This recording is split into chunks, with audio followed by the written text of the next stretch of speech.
अस्सलाम वालेकुम नाज़रीन अवां लाइ वॾी ख़ुशख़बरी खणी आयुसि। उन खां पहिरियां जंहिं दोस्त वटि मुंहिंजो चैनल सब्सक्राइब न आहे थियल त हिकु सिंधी हुअण जे नाते मुंहिंजे चैनल खे सब्सक्राइब करियो। नाज़रीन, तमामु बहितरीनु फ़नकार महबूब अली मीरजत जो हिकु बहितरीनु गानो टोड़े साथ सारा कयूं वञण जूं तयारियूं जेको रिलीज़ थी चुको आहे।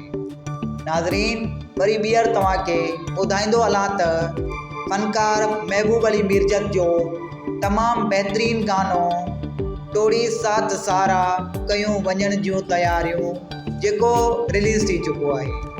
अगरि तव्हां हिन गाने खे ॿुधणु चाहियो था त उनजो लिंक मुंहिंजी डिस्क्रिप्शन में ॾिनल आहे। ऐं जे अगरि तव्हांखे हीउ गानो पसंदि आयो हुजे त कमेंट में पंहिंजो राय ॾियो। महिरबानी।